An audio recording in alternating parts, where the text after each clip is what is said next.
Dito na kayo. Manangalian na tayo. Sabi ni Adelpa habang inaayos ang pinggan sa mesa sa gilid ng baryo.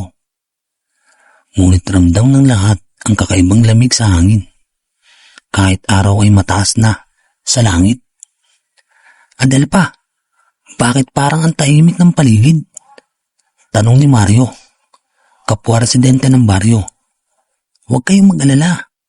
Sagot ni Adelpa, pero may bahagyang panginginig sa kanyang tinig. Alam niyo ba, may kwento ang lugar na ito. Kwento ng mga aswang na gumagala tuwing tanghali. Lumingon siya sa mga nakaupo. Ang mga mata niya ay nakatitig sa kanya. Tuwing tanghali, kapag ang araw ay nasa tuktok ng langit, may mga nilalang na hindi mo makikita sa normal na mata. Sila ang aswang, mga kamukha ng tao, pero may kakayanang mag-anyong hayop at naghahanap ng biktima. Nagkatinginan ang lahat. Si Aling Nena, nakilala sa baryo bilang matanda at maingat. Napabuntong hininga. Adelpa, huwag mo kaming takutin, sabi niya. Ngunit ramdam niyang nanlalamig ang kanyang mga kamay. Hindi ko ito katang-isip. Kahapon, nakita ko ang isa sa kanila sa gilid ng aming bukid. Nakangiti siya na parang walang masama. Pero ang mga mata niya, ibang-iba. Naglaho siya ng bigla, parang bula. At alam ninyo kung ano ang mas nakakatakot? Alam niya na nakita ko siya. Biglang may kumalabog sa bintana. Lahat ay lumingon. Ang hangin ay malamig at tila may bumubulong na salita. Kaya ngayon, sabi ni Adelpa habang kumakain, maging maingat, baka may nakamasid sa atin. At kung hindi tayo mag-iingat, baka tayo na ang susunod.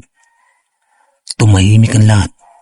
Ang tunog ng mga kutsara at tinidor ay ang tanging naririnig sa malamig na silid. Ngunit sa ilalim ng kanilang mesa, may anino na gumagalaw. Hindi tao, hindi hayop. Ang aswang ay nandoon. Tahimik at nagmamasid. Matapos ang mahabang tahimik sa mesa, naramdaman ni Adelpa na may malakas na presensya sa paligid. Alam niya na naroon ang aswang, nagmamasid sa bawat galaw nila. Huwag kayong bumangon, bulong niya sa mga kapitbahay.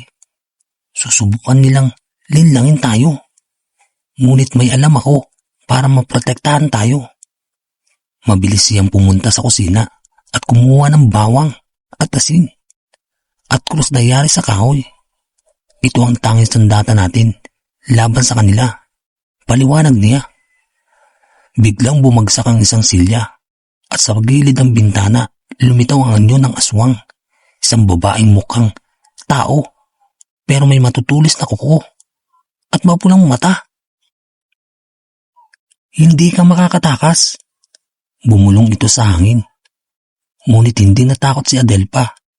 Hindi kami iyong biktima, sigaw niya habang tinatapon ng bawang at asin sa aswang. Ang nilalang ay umiikot at sumisigaw. Bigla itong naglaho sa alikabok at liwanag. Alam ninyo, patuloy si Adelpa, ang tunay na tapang ay hindi ang walang takot, kundi ang alam mong may panganib pero handa kang lumaban para sa tama.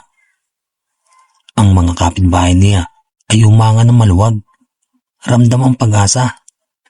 Napagtanto nilang kahit sa gitna ng panganib, ang pagkakaisa at tamang kaalaman ang kanilang proteksyon.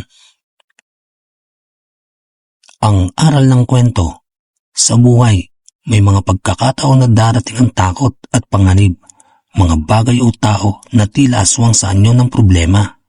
Ngunit kung may tapang ka, kaalamanan at pagkakaisa sa pamilya o komunidad, malalampasan mo ang kahit pinakamadilim na hamon